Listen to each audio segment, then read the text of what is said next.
2025-এর শুরুতে তুরস্কের তুর্কিয়া টুডে নামক বিখ্যাত সংবাদপত্র দাবি করে যে বাংলাদেশ তুরস্কের প্রতিরক্ষা মন্ত্রকের সাথে আলোচনা চালাচ্ছে ওটোকার কোম্পানি থেকে 26টি ওটোকার তুলপার হালকা ট্যাঙ্ক কেনার জন্য। এই সংবাদ উদ্ধৃত করে এটিএন নিউজের মতো একাধিক টিভি চ্যানেল এবং ইউটিউব চ্যানেল বাংলাদেশে তুরস্ক থেকে ট্যাঙ্ক কেনা এবং তা ভারত বাংলাদেশ সীমান্তে মোতায়েন করার কথা ভাবছে এই সংবাদ তুলে ধরেছে। এটিএন নিউজের সূত্র অনুযায়ী সব ঠিক থাকলে 2025 সালের শেষে বাংলাদেশ এই ট্যাঙ্ক হাতে পাবে।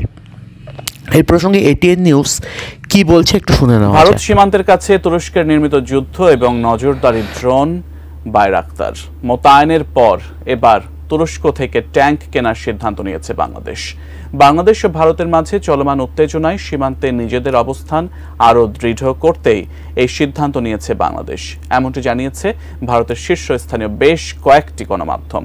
তবে কি আসলেই নতুন করে তুরস্ক থেকে ট্যাঙ্ক কিনতে যাচ্ছে বাংলাদেশ? বিস্তারিত জানাচ্ছেন ইস্তিয়াক হোসেন। পিস্টনের হালকা চীনা টাইপ 15 ট্যাঙ্ক আছে, এর সংখ্যা 44টি। তাহলে তুরস্ক থেকে আবার হালকা ট্যাঙ্ক বাংলাদেশ কেন কিনছে?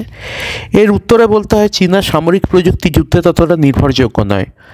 অন্যদিকে তুরস্কের হালকা ট্যাঙ্ক ইউরোপীয় বিদেশি সংস্থার সাথে, বিশেষত ইটালিয়ান লিওনার্দো কোম্পানির সঙ্গে যৌথ উদ্যোগে তৈরি। তাছাড়া যেখানে টাইপ 15 ট্যাঙ্ক বাংলাদেশ ছাড়া আর কেউ ব্যবহার করে না, সেখানে পোল্যান্ড বাংলাদেশ ছাড়াও এই তুলপাট লাইট ট্যাঙ্কের শাহজাহানের আইএফবি ভ্যারিয়েন্ট সম্পর্কে আগ্রহ দেখিয়েছে এবং সম্ভবত অদূর ভবিষ্যতে এই ট্যাঙ্ক পোল্যান্ডের সেনাবাহিনীতে ব্যবহারও করা হবে। দ্বিতীয় কারণটা হচ্ছে সংখ্যার বিচারে। যদি এই 26টি ট্যাঙ্ক 44টা ট্যাঙ্কের সঙ্গে আরও ব্যবহার করা হয়, তাহলে সব মিলিয়ে প্রায় 70টির মতো ট্যাঙ্ক ভারতীয় বাংলাদেশি ফৌজের হাতে আসবে, যেটা সংখ্যার বিচারেও একটা বড় সংখ্যা বৈকি।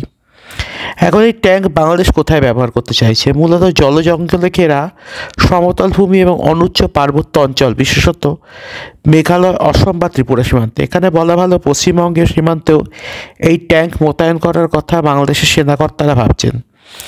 স্বভাবতই সমতল ভূমি বা হালকা বন্ধুর এলাকায় এই ট্যাঙ্ক যে একটা ভালো লড়াকু যান সে বিষয়ে কোনো সন্দেহ নেই।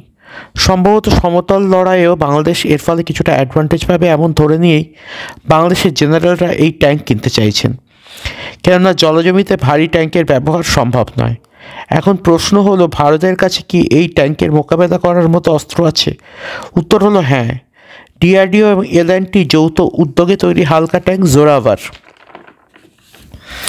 এবার আমরা এই দুই ট্যাঙ্কের মধ্যে তুলনা করব। মূলত আমরা মোবিলিটি, প্রোডাকশন এবং ফায়ার পাওয়ার এই 3টে প্যারামিটারের নিরিখে এই দুটি ট্যাঙ্কের মধ্যে তুলনা করব। প্রথমে চলে আসি ট্যাঙ্কের মোবিলিটি প্রসঙ্গে। মোবিলিটি অর্থাৎ গতিবেগ।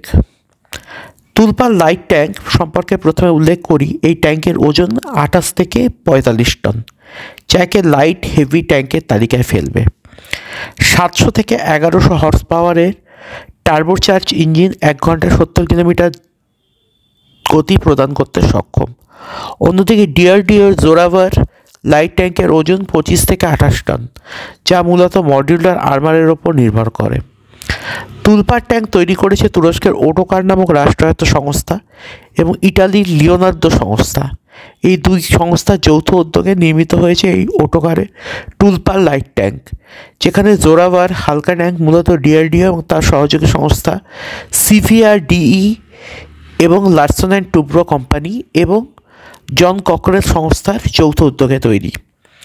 জোরাভার ট্যাঙ্ক মূলত কিউমিনাস VTA 93903E 760 horse power diesel engine দ্বারা চালিত, যার গতিবেগ ঘন্টায় 70 কিলোমিটার এবং ক্রস কান্ট্রি ক্ষেত্রে এই গতিবেগ ঘন্টায় প্রায় 40 কিলোমিটার। অর্থাৎ গতিবেগের দিক দিয়ে দুটি ট্যাঙ্ক প্রায় একই চরিত্রের। এবার আসি উভয় ট্যাঙ্কের আর্মার বা সুরক্ষা কবচ প্রসঙ্গে।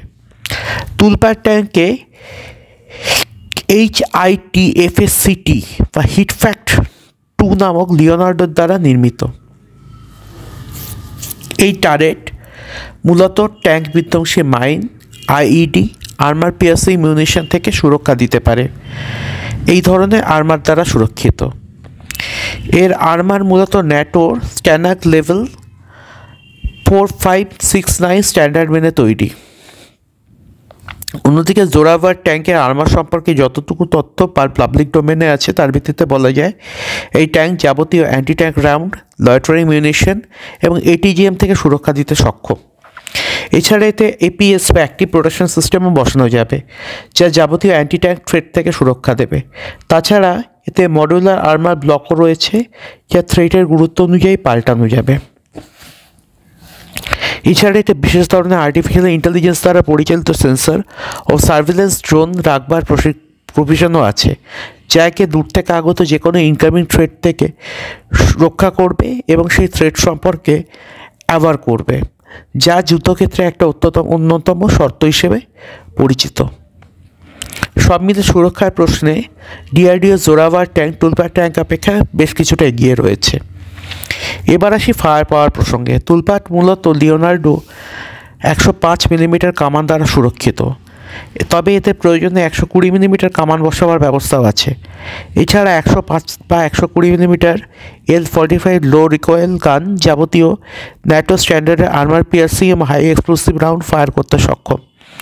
এছাড়াও এখান থেকে উমতাজ ক্ষেপণাস্ত্র ছোড়া যায়। অন্যদিকে জোরাভার লাইট ট্যাঙ্কে বেলজিয়াম জন ককরেল 105 মিলিমিটার কামান বসানো আছে। সূত্রের খবর অনুযায়ী পরবর্তী কমার্শিয়াল প্রোডাকশন ভ্যারিয়েন্টে ভারত ফোর্জের 105 মিলিমিটার স্মুথ বোর গান বসানো হবে। এই জন ককরেল 105 মিলিমিটার কামান ব্যতীত RCWS প্রণালী, যাতে 7.62 মিলিমিটার বা 12.7 মিলিমিটার কামান মেশিন গান বসানো যাবে। এছাড়া এই ট্যাঙ্ক সম্ভবত পৃথিবীর একমাত্র ট্যাঙ্ক যা থেকে প্রয়োজনে একই সঙ্গে ব্যারেলের মধ্যে দিয়ে এবং ট্যাঙ্কের পাশে থাকা বিশেষ ধরনের লঞ্চার থেকে এটিজিএম বা anti tank guided missile fire করা যাবে। সম্ভবত এক্ষেত্রে নাগ বা বেল স্যামহো মিসাইল এই ট্যাঙ্ক থেকে ফায়ার করতে সক্ষম এই জোরাভার ট্যাঙ্ক। এছাড়া এই হান্টার কিলার সক্ষমতা এই ট্যাঙ্কে রয়েছে, কেননা এতে স্যাফরান পাসিও ইলেকট্রো অপটিক্যাল সিস্টেম যা এই ট্যাঙ্কে হান্টার কিলার সক্ষমতা প্রদান করে। এছাড়া এই ট্যাঙ্কে থার্মাল ইমেজিং ও লেজার রেঞ্জ ফাইন্ডারও রয়েছে। এবার দুই ট্যাঙ্কের মধ্যে তুলনা করলে বলতে হয় দুটি ট্যাঙ্কই একই গোত্রের। মোবিলিটি, আর্মার, ফায়ার পাওয়ার সব ক্ষেত্রেই দুটি ট্যাঙ্ক একে অপরের অনুরূপ। তবে জোরাভার হিমালয়ান টেরেন এবং প্রচণ্ড ঠান্ডা থেকে রাজস্থানের তীব্র গরমে যথেষ্ট সক্ষমতার সঙ্গে পারফর্ম করেছে। সেখানে তুলপার ট্যাঙ্ক এই পরিস্থিতিতে কতটা কার্যকরী তার কোনো তথ্য পাবলিক ডোমেনে এখনও প্রকাশ পায়নি। পাওয়ার টু ওয়েট রেশিওতে জোরাভার ট্যাঙ্ক এগিয়ে আছে, যে কারণে অফরোড পরিস্থিতিতে এই ট্যাঙ্ক এগিয়ে থাকবে। এই ট্যাঙ্ক জলাজমি বা নরম মাটিতে ভালো পারফর্ম করবে এ বিষয়ে কোনো সন্দেহ নেই। যাই যুদ্ধক্ষেত্রে কোন ট্যাঙ্ক কতটা ভালো পারফর্ম করে তার একটাই নির্ভর করে তার পরিচালক সেনাদল ও রণকৌশলের ওপর। এখন খিলাফত স্থাপনের স্বপ্নে মশগুল এমন এক চূড়ান্ত অপ্রসিদ্ধ সেনাদল কতটা ভালোভাবে এই টুলপার ট্যাঙ্ক ব্যবহার করতে পারবে তা নিয়ে যথেষ্ট বিতর্ক আছে। তা সত্ত্বেও বলতে হয় যুদ্ধক্ষেত্রে উপযুক্ত ট্যাঙ্ক চালক দল যদি এই ট্যাঙ্ক দুটি সাহায্য পায় সেক্ষেত্রে যুদ্ধের প্রকৃতি যে পাল্টে দিতে পারে তা বলাই বাহুল্য। যাই হোক, আপনাদের এই বিষয়ে কী মত তা কমেন্টে জানাবেন। সকলে ভালো থাকবেন। জয় হিন্দ।